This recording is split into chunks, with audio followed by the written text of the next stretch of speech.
Hello guys, இது உங்கள் கவித்தமிழ் anime. இன்றைக்கி நம்ம லார்ட் ஆஃப் பிளானட் அனிமேவோட 21வது எபிசோடு தான் பார்க்க போகிறோம். வாங்க எபிசோடுக்குள்ளே போயிடலாம். எப்பியோட ஸ்டார்டிங்கில் இந்த ட்ராகன் சொல்லுது, இதுக்குள்ளே ஐஸ் ஸ்பிரிட் இருக்குது, நீ இதை எர்த்து ஃபயரை வச்சு சூடுபடுத்து, அதுக்கப்புறம் வாட்டரை ஊற்றி இப்போ 10 ஃபயரி கிராஸை உள்ளே போடு, அப்புறம் 3 பர்பிள் தண்டர் ஃப்ரூட்டை அந்த ட்ராகன் வாயில் வை, இப்போ உள்ளே இறங்கி அந்த ஸ்கில்லை ப்ராக்டிஸ் பண்ணு, ஞாபகம் வச்சுக்க ஒரு நாளைக்கு 10 மணி நேரமாவது நீ இதில் ப்ராக்டிஸ் பண்ணணும், அதுவும் ஒரு மாதத்துக்கு. இதை கேட்ட ஹீரோ, என்னது இப்படி பார்த்தா நீ என்னை வேக வச்சிருவியாட்டுங்குது, முடிட்டு நான் சொல்கிறத செய்டான்னு அந்த ட்ராகன் சொல்லுது. ஹீரோவும் அந்த ஸ்கில்லை ப்ராக்டிஸ் பண்ணுறான். அப்போ அந்த எனர்ஜி வெளியே போகுது. இதை அந்த நிசிக்கிடிக்கி பார்த்துறான். ஏன்னா இவ்வளோ ஸ்ட்ராங்கான சோல் பவராக நான் அதை பார்க்க போகிறேன், நான் எதிர்பார்க்கல. இந்த young and dying body skill என்னை ரொம்ப ஸ்ட்ராங்காக இருக்குது. இன்ஃபெக்ஷன் நீ ப்ராக்டிஸ் மட்டுமே பண்ணிட்டு இருந்தேன்னா ஒரு நாள் நான் ரொம்ப ஸ்ட்ராங்காக மாறிடுவேன். அப்போ ஹீரோவோட மைண்டுக்குள்ளே நடக்கிறத காட்டுறாங்க. ஹீரோ அப்படியே நடந்து போகிறான் போர்க்காலத்தில். அப்போ அந்த ட்ராகனை அவனை பார்க்க வெளியே அந்த ட்ராகன் இன்ஃபெக்ஷன் கத்திட்டு இருக்குது. இதை கேட்டதும் ஹீரோ கண்முழிச்சிடுறான். அந்த ட்ராகன் கேட்குது, என்ன நடந்துச்சு, எதனால் உன்னோட ஹார்ட் பீட் வேகமாக துடிச்சிச்சு. அது ஹீரோ ஏதோ சொல்ல வர கடைசியில் ஒன்றும் இல்லைன்னு சொல்லிடுறான். ஹீரோவும் அதிலிருந்து வெளியே வந்து அதை எடுத்து வச்சுக்கிறான். அப்போ அது யாருன்னு கேட்குறான். அது யாருன்னு பார்த்தா அந்த நிடிக்கி வச்சுக்கிறான். ஹீரோவும் என்ன வேணும்னு கேட்குறான். நேற்று நைட்டு இங்கே நான் ஸ்ட்ராங்கான சோல் பவரை சென்ஸ் பண்ணேன். அப்படி நீ என்ன தான் பண்ண, என்னை மேம்படுத்திக்க ஒரு சில விஷயம் செஞ்சேன், அவ்வளோதான். அப்படின்னா நீ அதில் ஃபெயில் ஆகிட்டே, என்ன சரி அதை விட இதுதான் உன்னோட புது பிளேடு, என்ன ரெடி ஆகிடுச்சான்னு ஹீரோ சர்ப்ரைஸ் ஆகிடுறான்.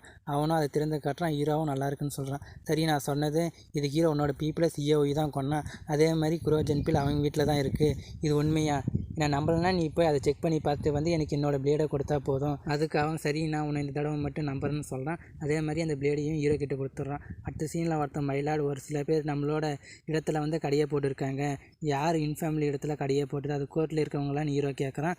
அதுக்கு அவன் இதுக்கு பின்னாடி சூகோலி தான் இருக்கான், அவன் சூகோ மிங்குவாங்கோட பையன், இருந்தாலும் அவன் எப்படி இந்த மாதிரியெல்லாம் செய்யலாம், அவன் அப்பாவோட சப்போர்ட்டில் தான் இப்படி செய்கிறான். இதை கேட்ட ஹீரோ, நான் சொல்கிறத செய்யின்னு சொல்கிறான். ஆனால் அவங்க என்ன பேசிக்கிறான்னு காட்டல. கடைசியில் நான் கண்டிப்பாக செய்கிறேன்னு சொல்கிறான். 2 நாள் கழிச்சு காட்டுறாங்க. ஹீரோ ஒரே ஸ்லஸில் அந்த பாறையை வெட்டிடுறான். இந்த சுவாடை எவ்வளோ ஸ்ட்ராங்காக இருக்குதுன்னு ஆச்சரியப்படுறான். அப்போ லார்டுன்னு அவன் தான் வரான். நான் இன்வெஸ்டிகேஷனை முடிச்சிட்டேன், அதே மாதிரி நீங்கள் சொன்ன விஷயத்தை நான் செஞ்சு முடிச்சிட்டேன். ஆமாம் லார்டு, நீங்கள் என்ன செஞ்சுருக்கீங்க, நான் என்னோடய பிளேடை டெஸ்ட் பண்ணிகிட்டு இருக்கேன், அவ்வளோதான். சரி இப்போ நீ சொல்லு. சூகோலியோட எல்லா லஞ்சு கணக்கும் நான் கலெக்ட் பண்ணிட்டேன், இதில் நான் ஒரு எதிர்பாராத ஒரு விஷயத்தை கண்டுபிடிச்சேன். ஹீரோவும் என்ன விஷயம்னு கேட்குறான். நேஷ்னல் எக்ஸாமில் ஒரு தப்பு நடந்திருக்கு, இவன் லீயாங்னு பேரில் அந்த போட்டியில் கலந்துருக்கான், எனக்கு ஞாபகம் இருக்குது, இவன் கண்டிப்பாக போட்டி நடத்துறதுக்கு முன்னாடியே பேரை மாற்றிருக்கணும். ஆமாலாட, அதுவும் 5 நாளைக்கு முன்னாடி. சூகோ மிங்குவாங் நல்லா பிளான் பண்ணியிருக்கான், எக்ஸாம் நடத்துகிறவங்கள பிரெயின் வாஷ் பண்ணி இவன் பேர் ஃபஸ்ட்டு வரணுன்னு இப்படி பண்ணியிருக்காங்க. இது அரசுக்கு தெரிஞ்சால் என்ன பண்ணுவார்னு தெரியலையே. அடுத்த சீனில் அரசர் தூங்கிட்டு இருக்காரு. அப்போ ஒரு லெட்டர் வருது. அவர் அதை தூக்கத்திலே பிடிச்சிடாரு. அவர் அதை திறந்து பார்க்குறாரு. பார்த்ததும் ஷாக் ஆகுறாரு. உடனே கார்டு சொல்ல வாங்கன்னு கத்துறாரு. அப்போ ஒருத்தன் உள்ள வந்து உங்களுக்கு என்ன உதவி வேணும்னு கேட்குறான். நீ இதில் சொன்ன இடத்துக்கு போ, அதே மாதிரி இந்த லெட்டரில் இருக்கிறவனுக்கும் சூகோ மிங்குவாக்கும் என்ன உறவு இருக்குன்னு கண்டுபிடி.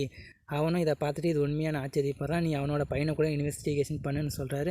அவனும் சரின்னு சொல்கிறான். அடுத்த சீனில் ஹீரோ அரசர்கிட்ட அந்த லெட்டரை கொடுத்துட்டு ஓடி போயிட்டு இருக்கான். அப்போ அவன் சர்ச் பண்ணி பார்க்க அங்கே கிங்கிங் ஓடி போயின்னு லேட் நைட்டில் இவன் எங்கே போகிறான்னு தெரியலன்னு ஹீரோ சொல்கிறான். அடுத்த சீனில் கிங்கிங் காட்டுக்கு தான் வந்திருக்கா. அப்போ ஒரு பிளாக் மேஜிக் யூஸ் பண்ணோம் சொல்கிறான். இப்போ நீ இந்த பிளாக் மேஜிக் செட்டில் ஒரு மெம்பர், உங்கள் அப்பா சேர்த்தது கொஞ்சம் வருத்தமாக தான் இருக்குது, உங்கள் அப்பாவுக்கான உன்னோட வருங்கால ஹஸ்பண்ட் நம்மளால் என்ன செய்ய முடியும். இதை கேட்ட கிங்கிங், அதெல்லாம் ஒன்றும் கிடையாது, நான் கேட்டதை கொடுங்க, அவனும் அந்த பாய்ஸ் நான் தரான், நீ இதை அவன் குடிக்கிற ட்ரிங்கில் கலந்து கொடுத்துரு, அவன் கண்டிப்பாக செத்து போயிடுவான், அதுவும் 2 மணி நேரத்தில். அப்பா அவள் கிளம்ப ஒரு நிமிஷம் நில்லு, நீ வேலையை முடிச்சதும் அந்த வஜ்ரா எப்படியும் கொண்டு வரணும்.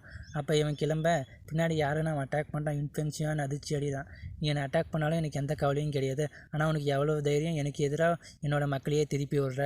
டே முட்டாள், நீ எல்லாத்தையும் கேட்டுட்டியா, என்ன ஒரு விஷயம்னா நீ அவள் கையில் சாகிறதுக்கு பதிலாக என் கையில் சாக போகிற, அவ்வளோதான்னு சொல்லிட்டு ஹீரோவை அட்டாக் பண்ண. ஹீரோ டாஜ் பண்ணிவிட்டு அவனை அட்டாக் பண்ண பார்த்தா அவனை அங்கே காணோம். அவனும் பின்னாடி இருக்கான். அப்போ ஒரு அட்டாக் பண்ண அது ஹீரோ மேலே விழுந்துடுது. அவனும் நீ செத்துட்டேன்னு சிரிக்கிறான். பார்த்தா ஹீரோ அங்கேருந்து மறைஞ்சிடறான். அப்போ ஹீரோ அவன் பின்னாடி வந்து அட்டாக் பண்ணிடுறான். அவன் அப்படியே பாம்பு மாதிரி ஊந்து போக ஹீரோ அவனை மிச்சிட்டு கேட்குறான், உங்களோட ஹெட் ஆஃபீஸ் எங்கடான்னு. அதுக்கு அவன் சொல்ல முடியாதுன்னு சொல்கிறான். ஹீரோவும் அவனை கொல்ல பிளேடை எடுக்கிறான். அப்படியே சீன் சேஞ்ச் ஆகுது. அப்போ மயிலாடு ஒரு நியூஸ் கிடச்சிருக்கு. அது என்னென்னா நேஷ்னல் எக்ஸாமில் ஃபஸ்ட்டாக வந்தவன் சீட் பண்ணியிருக்கான்னு அவனை அரெஸ்ட் பண்ணியிருக்காங்க.